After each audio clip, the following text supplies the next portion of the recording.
এতিয়া আজিৰ 24 তাৰিখৰ আমাৰ যিটো সেমিনাৰ আলোচনা চক্ৰ আছিলে সামূহিক সেইটো আৰম্ভ কৰোঁ আৰু এই 24 ডিসেম্বৰ আজিৰ সেমিনাৰ যিটো আছে আমাৰ একেবাৰে শেষৰ সেমিনাৰ আকৌ পুনৰ 2024 জানুৱাৰীত নহব চাগে চাই লওঁ আৰু জানুৱাৰীত আমাৰ যিখিনি নেক্সট ওয়াৰ্কশপ বা কিবা যে প্ল্যান কৰা হ'ব তাতে বছৰটোৰ কাৰণে কেইখন সেমিনাৰ দিয়া যাব সেইখিনি আমি অহা বছৰ নতুনভাৱে কৰিব লাগিব এতিয়া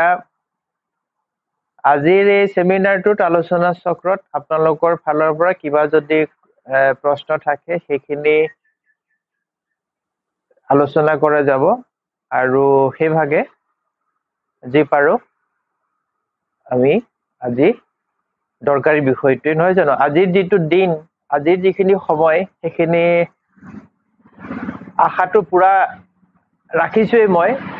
যে আপোনালোকৰ লগতে সমগ্ৰ মানৱ জাতি সমগ্ৰ অসমে ইয়াৰ পৰা লাভান্বিত হ'ব ঠিক আছে প্ৰথম এটা আমাৰ টপিক আছিলে এইটো যে আমাৰ যিসকল ষ্টুডেন্ট আছে বা বাকি সাধাৰণ মানুহেও কি কৰে মানে পঢ়া শুনা শিক্ষা যিটো নামত এখন কাগজ গোটায় আৰু ইচ্ছা আৰু লক্ষ্যটো ক'ত থাকে যে ধন ঘটিবৰ কাৰণে তাৰ কাৰণে কিবা এটা সংস্থাপন লাগে হা চাকৰি লাগে है না গতিকে শিক্ষাৰ যিটো মূল্য তেতিয়াহলে তাত চাকৰিৰ ধনত গৈ সমাপ্ত হৈ যায় কিন্তু যেটো ব্যৱহাৰিক জ্ঞান জীৱনৰ যিটো জ্ঞান সেই বস্তুবিলাক মানুহে আওকাণ কৰে আৰু দেখিছো কালিও মোৰ তেনেকে ষ্টুডেন্ট মোৰ ওচৰত আহিছে বা বাকি সকলো মই পাইছো যিসকল ষ্টুডেন্ট আছে তেওঁলোকেও কয় মই যেটা সুধো যে কেনেকুৱা চলিছে ভাল চলিছে নে কি আছে তেতিয়া কয় যে নাই বৰ ভাল নহয় মানুহ নাই কেনেকুৱা হয় কিন্তু এটা কথা মই তেওঁলোকৰ যিবিলাক ডিফেক্ট মই দেখিছো মোৰ কেজনমান ষ্টুডেন্টও আছে আৰু বাকি সকল ষ্টুডেন্টে ভাল পইচা ঘটিও আছে কাৰণ তাত তেওঁলোকে অধ্যয়ন কৰি আছে প্ৰেক্টিস কৰি আছে ফলস্বৰূপে পইচাও আহি আছে মানুহ সন্তুষ্ট হৈ আছে গতিকে নলেজ থাকিলে হ'ব গুৰু যিমানেই বলৱান আৰু জ্ঞানী নহওক তাত অৰ্থ নাই যদি শিষ্যসকল বা ছাত্ৰসকলে যদি তাৰ পৰা গুৰুৰ পৰা বস্তুখিনি লৈ জীৱনত প্ৰয়োগ কৰে গতিকে যে হেতু সকলৰ ক্ষেত্ৰত খাতে যে মানে এটা সাধাৰণ উদাহৰণৰ দ্বাৰা মই এটো কৈছো কালিও তেনেকে এজন আহিলে মোক কলে যে মানে মানুহ নাই পইচা পাতি নাই ইনকাম বিজনেস বেহাই গৈছে তো মই কৈছো যে বাকি বিলাক এষ্ট্ৰলজাৰ যিবিলাক আছে আমাৰ তেওঁলোকে যে পইচা ঘটিছে তুমি নোৱাৰা কাৰণ কি সবটো সমানেই আছে গতিকে মই ইয়াত কি কৰিম আৰু তেওঁলোকৰ যেটো ডিফেক্ট মই হেতু চাইছো কি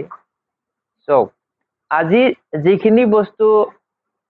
বা আমাৰ যিখিনি কোৰ্স আপোনালোকে কৰিছে বৰ্তমান হক বা আগৰ প্ৰিভিয়াস যিকল ষ্টুডেন্ট আছে বা ভৱিষ্যতে যিখিনি কৰিব প্ৰথম কথা হল কি ইয়াত যিখিনি শিক্ষা লৈছে শিক্ষণ লৈছে লাৰ্নিং হৈছে সেইখিনি আপোনালোকে প্ৰেক্টিস কৰিব লাগিব জানিব লাগিব বুজিব লাগিব আৰু তেতিয়াহে মানে মানুহক যেতিয়া ভাল সার্ভিস দিবলৈ ল'ব তেওঁলোক যেতিয়া স্যাটিসফাইড হ'ব তেতিয়াহে আপোনালৈ আহিব ধন নহলে ধন নাই বুলি ধন অহা নাই কাস্টমাৰ অহা নাই বুলি দুখ কৰিলেও হা সেইভাগে ধন নাহে ধন ঘটিবৰ কাৰণে আপোনালোকৰ যিখিনি কাম আছে সেই কামখিনি শিক্ষা মুঠতে জ্ঞানৰ প্ৰথম মানে সংগ্ৰহ কৰিব লাগিব যিকোনো প্ৰকাৰে আৰু ইয়াত এটা কথা যে মানে শিক্ষা গ্ৰহণৰ উপৰিও আমাৰ যিবিলাক ওয়াৰ্কশপ আছে যি সেমিনাৰ হয় তাত আপোনালোকৰ উপস্থিত থকাটো একান্তই জৰুৰী কাৰণ এই কাৰণে যে শিক্ষাটো যিটো দিয়া হয় সেই মেটাৰটো বেলেগ এটা নিয়মৰ মাজেদি যায় আৰু এইটো হ'ল কি আপোনালোকৰ প্ৰশ্ন আৰু যিটো জিজ্ঞাসা যিটো আছে না কিউৰিজিটিৰ এইটো মানে কোনো সীমিত নাই যি আছে সেইখিনি আপোনালোকে উত্থাপিত কৰিব পাৰে তাৰ উত্তৰ দিয়া যাব আৰু সেইখিনি উত্তৰ আৰু জ্ঞান আপোনালোকৰ জীৱনৰ কাৰণে দৰকাৰী হ'ব গতিকে আমাৰ বছৰেকত যিখিনি ৱৰ্কশ্বপ বছৰেকীয়া বা তেনেকৈ আমাৰ যি মাজে মাজে চেমিনাৰ হয় সেইখিনি তো সাধাৰণ মানুহৰ লগতে আমাৰ যিসকল শিকাৰু আছে তেওঁলোকো ইয়াত উপস্থিত থাকিলে যথেষ্ট জ্ঞান তেওঁলোকে লাভ কৰিব পাৰিব গতিকে সেইখিনিয়ে আপোনালোকৰ জীৱনত প্ৰয়োগ কৰিবলৈ শিকাব আৰু সেইখিনিয়ে যেতিয়া সাৰ্ভিস দিবলৈ ল'ব সমুচিত সময়মতে যেতিয়া তাক প্ৰয়োগ কৰিবলৈ ল'ব তেতিয়া হ'ব আপোনালোকৰ যশস্যা আহিব ধন আহিব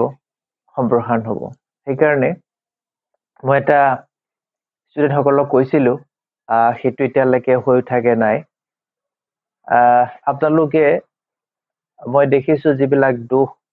মোবাইলটো যদি পিটিকি থাকে অনলাইনত শ্বপিং কৰে বেলেগৰ ভিডিঅ' এনজয়মেণ্টত থাকে তেতিয়াহ'লে তাৰ দ্বাৰা নহ'ব গতিকে যিখিনি দিছোঁ আমাৰ অনুষ্ঠানৰ মাধ্যমত এই শিক্ষা আৰু জ্ঞান মই ভাবিছোঁ যথেষ্ট গতিকে সেইখিনি গ্ৰহণ কৰি আপোনালোকে যদি প্ৰয়োগ কৰিব পাৰে তো তেতিয়াহ'লে কি হ'ব সাৰ্ভিস হ'ব এটা সেই সাৰ্ভিসৰ দ্বাৰা আপোনালোকৰ পুষ্টি যোগাৰ হ'ব মানে যিখিনি আপোনালোকক চলিবলৈ লাগে গতিকে সেইটো কথা গতিকে প্ৰতিজনে ইয়াত ৱৰ্কশ্বপ সেমিনাৰ এইবিলাকত কাৰণ ৱৰ্কশ্বপ বিলাকৰ মই এইখিনিত এটা পাৰ্থক্যটো মই দেখুৱাই দিছোঁ যে ৱৰ্কশ্বপ বিলাকৰ অৰ্থ হৈছে কি আপোনালোকৰ নিজৰ নিজৰ যিসকল কোৰ্স কৰা আছে যেনেকে এষ্ট্ৰলজিত জ্যোতিষৰত্ন কোৰ্স আছে বাস্তু আছে ফিল্মিষ্ট্ৰি আছে গতিকে সেইখিনি যিখিনি আছে তেওঁলোকৰ ৱৰ্কশ্বপত তেওঁলোকৰ যিবিলাক প্ৰশ্ন যিবিলাক সন্দেহ তাত সেইখিনি সমাধান হয় আৰু সেমিনাৰটো হৈছে সাধাৰণ মানুহৰ কাৰণে ইয়াত আছে আৰু সেইখিনিত মানে প্ৰশ্ন আৰু উত্তৰৰ জ্ঞানৰ মানে আনলিমিটেড যিটো ব্যৱস্থা সেইটো সেমিনাৰ মাধ্যমত হয় গতিকে এই সেমিনাৰ মাধ্যমতেই যথেষ্ট জ্ঞান জানিব পাৰিব ঠিক আছে আপোনালোকৰ প্ৰশ্ন কিবা থাকিলে সুধিব পাৰে আৰু আমি শেষত এটা বৃহৎ টপিক আজি আলোচনা কৰিম যেটো মোৰ যিখন মহাগ্ৰন্থ বাস্তু মানুহ সুৰক্ষাৰ একমাত্ৰ কবচ সেইখনত উল্লেখিত বিষয় আমি আলোচনা কৰিম আজি এটা বিশেষ আমি টপিক আলোচনা কৰিম বাস্তু মোৰ যিখন মহাগ্ৰন্থ গ্ৰেট বুক মই ভাবো কিতাপখনৰ যিখন কিতাপ সেইখনৰ ডিটিপি পৰা আৰম্ভ কৰি পাব্লিছিঙলৈকে বহুত প্ৰশংসা আৰু সমাদৰ কৰিছে এজন মুছলিম মানুহ যিজনে মোৰ কিতাপখনৰ ডিটিপি কৰিছিলে তেখেত নগাঁৱৰ তেখেতে মোক ফোন কৰি ক'লে যে দাদা আপোনাৰ কিতাপখিনি মই ডিটিপি কৰিছো মই গম পাওঁ কৈছে আপোনাৰ যিখন কিতাপ মই এখন কৰিছো বাস্তু মানুহ সুৰক্ষাৰ একমাত্ৰ কিতাপ এইখন প্ৰেক্টিকেল বুক আৰু বহুত বঢ়িয়া কিতাপ লিখিছে আপুনি তেতিয়া মই ক'লো মই জানো যে মোৰ সৃষ্টিত সকলোখিনি বঢ়িয়া আপুনি পাব্লিশ্বাৰক কক যাতে কিতাপখন ৰাইজৰ কাৰণে সোনকালে প্ৰকাশ কৰি দিয়ে য'ত ৰাইজৰ বঢ়িয়া হ'ব কিন্তু বৰ্তমানো কিতাপখন এতিয়া প্ৰেছতে পৰি আছে দুৰ্ভাগ্যৰ কথা আৰু বহুত এমেজিং এণ্ড গ্ৰেট বুক লিখিছো মই কাৰণ মোৰ যিখন সম্পূৰ্ণ বাস্তু সেই কিতাপখনৰ পঢ়ি কেইবাজনো মানুহে কৈছে যে আপোনাৰ কিতাপখন বহুত বঢ়িয়া কিতাপবিলাক আৰু আপোনাৰ যিখন কিতাপ পঢ়িছো আমি সেইখন কিতাপ পঢ়িলে ভয় লাগি যায় মই কৈছো এখন ভয়হে লাগিছে আপোনাৰ যিখন মই অন্য এখন কিতাপ লিখি আছো সেইখনৰ আপোনালোকৰ ব্ৰেইন বিলাক ব্ৰাষ্ট হৈ যাব ফুটি যাব উৰি যাব ব্ৰেইন আৰু সেইখন কিতাপে হৈছে এখন আৰু তাৰে এটা আমি টপিক আজি আলোচনা কৰিম আপোনালোকে দেখিছে তাত যেটো চিত্ৰ আমি ডায়াগ্ৰাম দিছো এটা ঘৰৰ নক্সা এই ঘৰটোৰ ওনাৰজন হৈছিল এজন শিক্ষক হেডমাস্টাৰ আৰু তেখেতৰ দুই সন্তান এটা ল'ৰা আৰু এজনী ছোৱালী আৰু ওয়াইফ হিমানী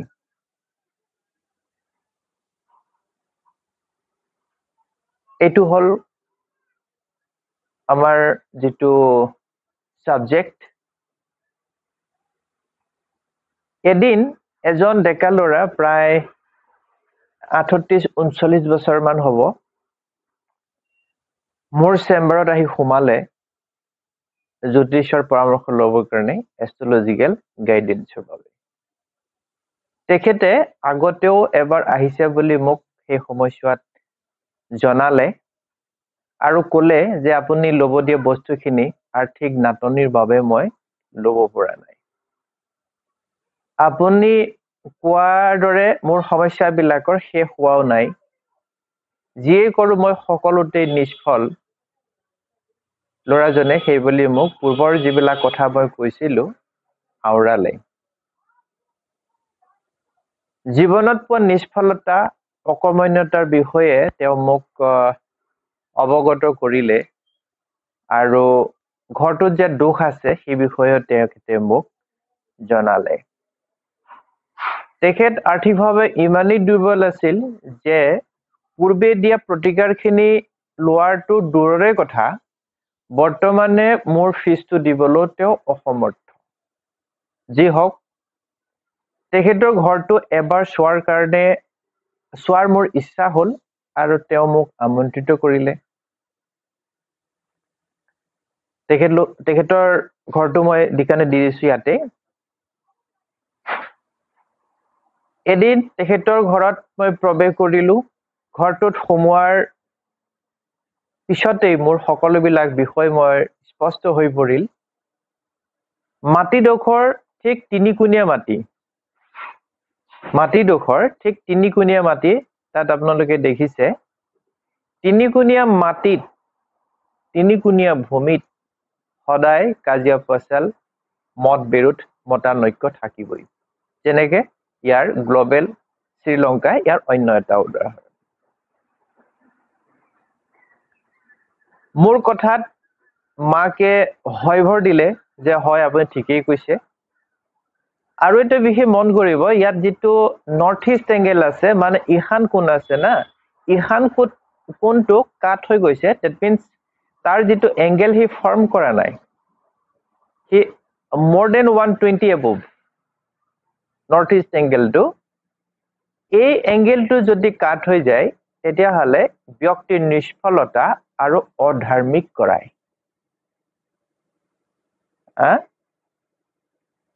মানে ডিসঅ্যাপয়েন্টমেন্ট আৰু মানে ইৰিলিজিয়াস তেখেতলোকে কোৱা মতে বাপেক পূৰ্বে বহুত ভাল আছিলে বহুত ধাৰ্মিক আছিলে হট আছিলে আৰু ইয়াত অহাৰ পিছত কাৰো কথা নমনা হৈ গল কোনো নীতি নিয়ম নাইকিয়া হৈ গল আৰু সকলোবিলাক বিশেষকৈ ঘৰ বনোৱা কামটো তেখেতে নিজৰ ইচ্ছামতে কৰি পেলালে মোক সেই বিষয়ে মাকে মোক জনালে আৰু জনোৱামতে যে বাপেক আগতে বৰ ন্যায়বান আৰু ধাৰ্মিক আছিলে সেইকাৰণে তেখেতৰ লোকৰ আসলে আগত পুৰণি ঘৰ আছিলে গাঁৱত তাৰ পিছত আহিলে ইয়াতে চাকৰি পোৱাৰ পিছত তেওঁলোক ইমান তেখেত যিজন হাউস ওনাৰ আছিলে তেখেত ইমান ধাৰ্মিক আৰু ন্যায়বান আছিল সেই সময়ত তেখেতে পুলিচৰ চাকৰি কৰিছিল, চাকৰিও পাইছিলে আৰু ব্যৱসায়ও সুবিধা পাইছিলে, কিন্তু সেইবিলাক অসৎ লোকৰ কাম হোৱা বাবে স্কুলৰ শিক্ষকতাই বাছি ললে যে পুলিচত কিয় চাকৰি কৰিম, ব্যৱসায় কিয় কৰিম, কাৰণ সেইবিলাক হৈছে অসৎ মানুহৰ কাম। গতিকে তেওঁ পুলিচ শিক্ষকৰ যিটো সন্মানীয় এটা চাকৰি, মৰ্যাদাপূৰ্ণ, সেই বস্তুটো বাছি ললে আৰু অৱশেষত তেখেত হেডমাষ্টাৰ হৈ গলগৈ, যিটো এটা সন্মানীয় আৰু এটা পুণ্য কাম। সেইকাৰণে এটা কথা আপোনালোকে এবাৰ মন কৰিব, সেইজনেই মানুহ যিজন পিছলৈ এনেকুৱা হৈ গল যে পুতেকে যদি ধূপ ধূনা চাকি জ্বলাই নহয়, তেতিয়া বাপকে কয় যে তই এইবোৰ পূজা অৰ্চনা কৰিলে কি লাভ হব, যদিহে তই নপঢ়, চাকৰি নকৰ, জীৱনত কেনেকে চলিবি। এনেদৰে পিতেকক কয়। ইয়াৰ পৰা এটা বস্তু স্পষ্ট হৈ গল যে বাস্তুৰ নিয়মৰ বিপৰীতে মানুহৰ পৰা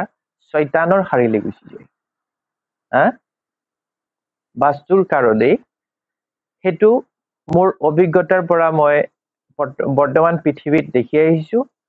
আৰু যিবোৰ সমস্যা সৃষ্টি হয় আচলতে এই বাস্তুৰ পৰাই হয়, আৰু বৰ্তমান যিবোৰ সমস্যা পৃথিৱীত সৃষ্টি হৈছে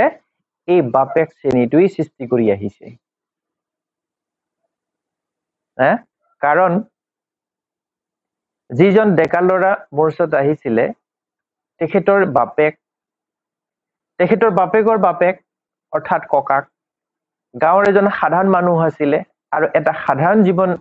যাপন কৰিছিলে, আৰু যিবিলাক নীতি নিয়মৰ দ্বাৰা তেওঁলোক পৰিচালিত হৈছিলে, সেইকাৰণে সেই ককাকৰ সন্তান এওঁৰ বাপেক মানে শিক্ষাৰে শিক্ষিত হৈ জীৱনত সফলতা বুটলিব পাৰিছিল, জীৱনত ধন সম্পত্তিৰ মুখ দেখিছিল আৰু জীৱনত আগবঢ়াৰ সুবিধা পাইছিলে। সেইকাৰণে গাঁৱৰ পৰা আহি চহৰত পকা ঘৰ ল'ব পৰা হল, আধুনিক যুগৰ লগত মিলিব পৰা হল। তাহানি গৰু গাড়ীৰ পৰা মটৰ গাড়ীলৈ উন্নীত হব পৰা হল। তেখেতে নিজে শিক্ষিত বা জ্ঞানী বুলি গৰ্ববোধ কৰি যিখিনি কৰিলে, সেইখিনি কিন্তু তেওঁ ধৰি ৰাখিব নোৱাৰিব। তেখেত নিজৰ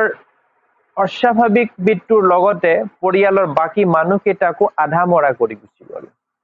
কাৰণ যিটো সময়ত মই ভিজিট কৰিছিলো, তেতিয়া এই হাউচ অনাৰজন জীৱিত নাছিল। তাৰ পিছতহে মই তাত মানে সোমাইছিলো। এনেকুৱা আপোনালোকৰ আগত বহুত ঘটনা আছে, আৰু আপুনি চাব ইয়াতে যিটো আমি ডায়েগ্ৰাম যিটো দিছো, তাত চাব নৰ্থ ইষ্টতে লেট্ৰিনটো আছে, আৰু অলৰেডি নৰ্থ ইষ্টত লেট্ৰিন থাকিলে হাউচ অনাৰ আৰু ফেমিলিটো নষ্ট পাই যায়। Several times tested in my experience and researches. আচলতে কি হয় যে 20 শতিকাৰ মধ্যভাগত বিজ্ঞান আৰু প্ৰযুক্তিবিদ্যাৰ অগ্ৰগতিয়ে মানুহৰ মনত আধ্যাত্মিক বিচাৰবোধৰ বিপৰীতে ভৌতিক বিষয়বিলাকৰ প্ৰতি মানুহবিলাক বেছি আকৃষ্ট হ'বলৈ লয়। মানুহৰ মনত এনে ভাৱনাই বাহ লৈ আছে যে মানুহে সকলো কৰিব পাৰে, আৰু এইবিলাক বাস্তুই হওক, এষ্ট্ৰলজি হওক, ধৰ্মীয় হওক, ভগৱান হওক, এইবিলাক হৈছে অন্ধবিশ্বাস আৰু বৰ্তমান অপ্ৰয়োজনীয় অলাগতিয়াল। ঘৰটোৰ অন্য এটা মাৰাত্মক দিশ আপোনালোকে চাব, ইখানত লেট্ৰিনটো দেখিলে। এনে ঘৰৰ যিটো মূল ব্যক্তি আছে, বেছি দিন নাথাকে। প্লটটো আছে পশ্চিম চাইডৰ, 1 বছৰ মোটামুটি ফৰ হাউচ অনাৰ, আৰু তাত থকাৰ কাৰণে তেতিয়াহ'লে ফেমিলিৰ ধ্বংস এই কাৰণেই হৈ যায়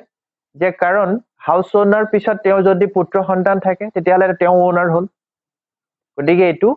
গ্ৰেজুৱেলি এনেদৰে বহুত প্ৰমাণমূলকত আছে বহুত বাস্তু ভিজিটৰ দ্বাৰা মই সেইখিনি দিছো আৰু বাকী সকলেও আজি ইয়াত যিসকলে দেখিছে চাইছে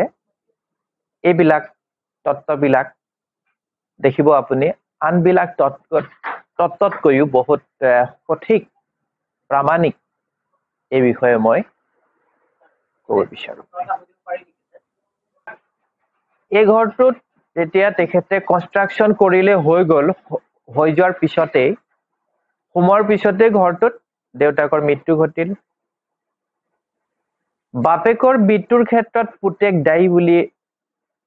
ক'ব পাৰি আৰু তেওঁলোকে ক'লে মই শুনা মতে যে বাপেকৰ মৃত্যুত পুতেক দায়ী কোঠাটো মানে এই পুতেকৰ যিটো শোৱা কোঠা সেইটো আছিলে দক্ষিণত হোৱা যিটো ইয়ং জেনেৰেশ্যন আছে তেওঁলোকৰ বিবাহ উন্নতিৰ পথ ৰুদ্ধ হয় অন্যহাতে বাকীবিলাক দুখৰ কাৰণে পুতেক বিপদগামী হল আৰু জানিব পৰা মতে মই এজনী মুছলিম ছোৱালীৰ লগত প্ৰেমজনিত বৈবাহিক সম্পৰ্কৰ বাবে বাপেকৰ দুশ্চিন্তা হৈ পৰিল আৰু ৰোগাগ্ৰস্ত হ'বলৈ ধৰিলে অৱশেষত পুতেকৰ বৈবাহিক সম্পৰ্কটো নষ্ট হৈ গ'লগৈ আৰু যিজন ল'ৰা মোৰ ওচৰত আহিছিলে তেখেতে মদ খাবলৈ ল'লে পুতেক পৰিয়ালৰ কাৰণে আৰু মানে ওচৰ চুবুৰীয়াৰ কাৰণে প্ৰতিবেশীৰ কাৰণে সমস্যা হৈ গ'ল কিয়নো মদ খাবলৈ ল'লে সি উদ্ভণ্ডালি কৰিবলৈ ল'লে পুতেকৰ এনে কৰ্মকাণ্ডত দুখ সুখেৰে জৰ্জৰিত বাপেক এদিন হঠাৎ হৃদৰোগত আক্ৰান্ত হৈ মৃত্যু সাৱটি লয় পুতেকৰ মৃত্যু পুতেকৰ মানে কাৰণত বাপেকৰ মৃত্যু হোৱা বুলি মই জানিব পাৰিলো যেতিয়া মই ভিজিটত আছিলো পুতেকে যেতিয়া বাপেকৰ মৃত্যু ঘটিলে আৰু পুতেকো গম পালে যে হয় মোৰ দুখতে মোৰ পিতৃ হানি মানে মৃত্যু সাৱটি ল'লে পুতেকে মৃত বাপেকৰ ভৰিত ধৰি মদ নাখাও বুলি শপত খালে যদিও ধৰি ৰাখিব নোৱাৰিলে আকৌ পুনৰ মদ খাবলৈ লয় এবাৰ মই মোক কোৱা মতে যে খনিকৰ পুথি যাৰ নাম শুনিলে মানুহে ভয় কৰে য'ত যথেষ্ট মহাত্ম আছে তাত ধৰি শপত খায়ো পুতেকে কিন্তু মদ এৰিব নোৱাৰিলে অৱশেষত পুতেকে মনসা দেৱীৰ কিবা কাৰণত চৰণত অৰ্পিত হৈ একান্ত ভক্ত হৈ পূজা অৰ্চনাৰ বলত মদ সমূলি বাদ দি দিলে যদিও কিন্তু হেৰাই যোৱা বাপেকক পুনৰ ঘূৰাই আনিব নোৱাৰে সম্ভৱ নহয় বৰ্তমান পৰিয়ালটোত তিনিটা প্ৰাণী আছে বাইক এজনী আছে ল'ৰাটো আছে মানে তেখেতৰ মাক যিজনৰ লগত মোৰ কাৰণত মই গৈছিলো বাপেকৰ যি পেঞ্চনৰ পইচা কেইটা আছিলে সেইকেইটাই ঘৰটোত যেনে তেনে চলি আছে আৰু বাইকৰো বিবাহ হোৱা নাই সময় পাৰ হৈ গ'ল মই ঘৰটো যেতিয়া মই পৰ্যবেক্ষণ কৰিলো সকলোবিলাক মই স্পষ্ট ৰূপে বুজাই দিলো আৰু কিছুমান উপায় দি পেলাই কলো যদি আপোনালোকৰ জীৱনত ইয়াৰ কিছু উন্নতি হয় তেন্তে জানি ল'ব যে সেইজন মানুহ অহাৰ পিছত চমৎকাৰ হৈ গ'ল ইয়াৰ পিছত মই তেখেতৰ ঘৰৰ পৰা বিদায় ললো গতিকে ইয়াৰ পৰা আপোনালোকে বুজি পাইছে যে বাস্তুৰ গুৰুত্ব আৰু মানুহৰ জীৱনত ইয়াৰ প্ৰভাৱ কিমান আৰু এটা কথা এইখিনিত মই উল্লেখ কৰিছো মোৰ জীৱনৰ অভিজ্ঞতাৰ পৰা মই বহুত কথা শিকিছো আৰু সেইকাৰণে আপোনালোকক জনাব বিচাৰিছো যে মানুহে কীৰ্তন ভাগৱত নামঘৰ মন্দিৰ মছজিদেও ধৰি ৰাখিব নোৱাৰে মানুহক যদিহে মানুহে ঈশ্বৰে দিয়া বস্তুবিলাকৰ তত্ত্ববিলাক যদি বুজি লৈ তাক যদি জীৱনত প্ৰয়োগ নকৰে কাৰণ এনে হোৱা হলে মানুহে তেতিয়াহলে নামঘৰ মন্দিৰ মছজিদ নাম কীৰ্তন কৰিয়েই ঈশ্বৰৰ আশীৰ্বাদ পাই পেলাই সুখে শান্তিৰে থাকিব পাৰিলেহেঁতেন মৃত্যু বাধা ৰোগ এইবিলাক মৃত্যু বাৰু এটা সময়ত মৰিবই সেইটো বেলেগ কথা কিন্তু সেইবিলাক নিশ্চয় নহলেহেঁতেন গতিকে বাস্তৱ জীৱনত এনেবিলাক বহুত উদাহৰণ আছে আৰু দেখা যায় যে যদি নামঘৰ মন্দিৰ মছজিদে যদি মানুহৰ সমস্যা সমাধান কৰি পাৰিলেহেঁতেন তেতিয়াহ'লে আজি মঠ মন্দিৰবোৰ বিলাকত ইমান মানুহৰ ভিৰেই নহলেহেঁতেন আৰু এই ঘৰটোত এটা কথা মন কৰিব মেণ্টেলি তেওঁলোকৰ ডিষ্টাৰবেন্স আৰু প্ৰব্লেমটো থাকে সেইকাৰণে নৰ্থ ৱেষ্টত তেওঁলোকৰ অভাৰহেটিং আছে প্ৰথম কথা আৰু দ্বিতীয়তে মন কৰিব যে নৰ্থৰ চাইডত যিটো স্পেচ কম আছে ফলস্বৰূপে কি হৈছে ফাইনেন্সিয়েল আৰ্থিকটো ভাল নাই আৰু ইণ্টাৰেষ্টিং কথা ল'ৰাটো চাকৰি বাকৰি একো নাই সাধাৰণ জীৱন পাৰ কৰি আছে সেইকাৰণে কৈছো যে সেইখিনি বস্তু মই যি আছিলে 5-10 হাজাৰ টকাৰ বস্তু সেই সময়ছোৱাত লোৱাটো দূৰৰ কথা তেওঁ মোক দিবলগীয়া টকা তেতিয়া মোৰ সাৰ্ভিস আছিলে 200 টকা সেই 200 টকাও যোগাৰ কৰিব পৰা নাই আৰু তাৰ যিখিনি কথা মই বুজিলো সেই সময়ছোৱাত আজি বহুত বছৰ আগৰ কথা তো মই নিজে সেইকাৰণে ভাবিলো যে এবাৰ মই বাস্তুটো মই এবাৰ ভিজিট কৰি আহো উইদাউট ফ্ৰী অফ কষ্ট আৰু বৰ্তমান ল'ৰাটো যিটো আছিলে তাৰ পিছত মই হেতু ভিজিট কৰাৰ পিছত ল'ৰাটো ঠিক 1.5-2 বছৰ পিছত ল'ৰাটোৰ মৃত্যু ঘটিলে এতিয়া সম্ভৱতঃ ছোৱালীজনী আৰু মাক থাকিব পাৰে এতিয়া মোৰ হিমান মই এতিয়া নাজানো কাৰণ বহুত দিন হৈ গ'ল ইমানখিনি হেৰিয়াত নাই আৰু ঘৰটোৰ দ্বিতীয় কথা চাব আপোনাৰ দক্ষিণ চাইডে যিটো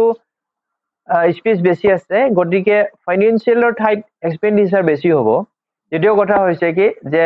বিপৰীত যিটো পৰিস্থিতি এডভাৰ্স সিচুৱেশ্যন বিলাক বেছি ক্ৰিয়েট হ'ব আৰু ৱেষ্টৰ প্লট হয় ফলস্বৰূপে সময় যিখিনি ঘটনা ঘটিব তাক 1-2 বছৰ ভিতৰত তাৰ ৰিজাল্ট বিলাক পাব পৰা যাব কাৰণ এইটো মানে লো কেটেগৰী প্লট আছে ৱেষ্ট ডাইৰেকশ্যন গতিকে এনেদৰে বহুত মানে এক্সপিৰিয়েঞ্চ ৰিচাৰ্চ আছে দেখিছো আৰু বাস্তুটোৱে হৈছে একমাত্ৰ সেইকাৰণে কিতাপখনৰ যিখন মহাগ্ৰন্থ আছে সেইখনৰ মই নামাকৰণ দিছো যে হৈছে বাস্তু মানুহৰ একমাত্ৰ সুৰক্ষাৰ কবচ